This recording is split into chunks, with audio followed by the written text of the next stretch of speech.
Seems like it's McCain always been won't quit personal. I think it feels something. like, I tell you, it feels like it's personal with McCain. I don't know if it was ever personal before with the president. Now it actually feels like it might be personal with the president now too. Okay. That it's just one of those. Just like Kennedy. Yeah, I understand. We can figure these things. We can figure these things out. Thanks, Chuck. Anyway, Chuck at the White House. Now, joining us now is U.S. Congressman James Clyburn. He's a Democratic congressman from South Carolina and a member of the House leadership.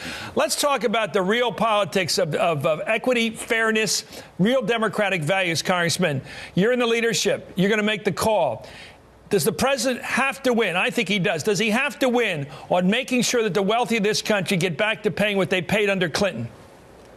Absolutely. He's just absolutely got to win that, and I think he will win that. But let me say, Chris, thank you so much for having me. And may I say something about Susan Rice? I have a real problem with my senior senator trying to make her a scapegoat in this. Susan Rice's roots are in Florence, South Carolina, that I got the opportunity to serve for almost 20 years in the Congress. Her father, Emmett, who was born there in Florence, didn't leave there until he was 16 years old. I have been a close friend of his over the years.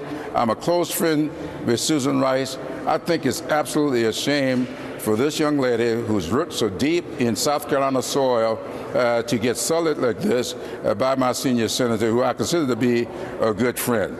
Susan. Well, let's talk about motive here, because you know, it does seem when a person makes, even if you think a person made a mistake, they were given the wrong brief and they offered up the brief. They don't think they haven't said she made it up. I mean, why does there this hostility to this young public servant who isn't really a politician even? She serves in the foreign affairs capacity. She's not in the arena with you guys. Why are they treating her like she's somebody to punch? That's exactly right. This young African-American woman, I'm going to say. Okay. And this is the kind of stuff that happened to Colin Powell. Colin Powell was given information. He went to the United Nations with information that we found out later was flawed. It was not his fault then. Well, I think he's still mad about that. I think Colin Powell is still angry about the crap they gave him to speak. That's my feeling, because I like him. Yeah. Oh, I do too, and I think that Susan Rice is getting a raw deal here.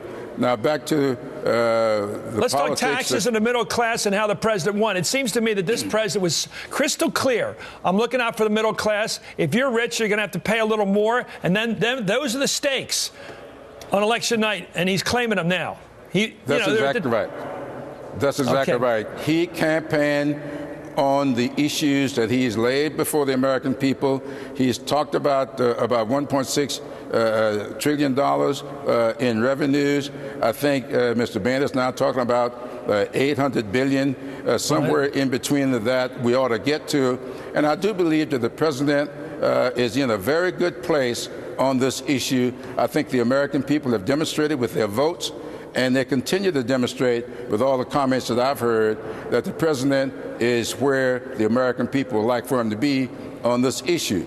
Middle-income Americans have given a lot, and they have been given and given and given.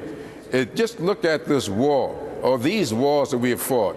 Basically, the people fighting in these wars have come from middle-income America. We are talking about people who seem not to have a vested interest in all of the sacrifices that are being made to get our economy back on track. So the president is right where the American people like for him to be, and I hope and I feel that he will hold the line on these issues.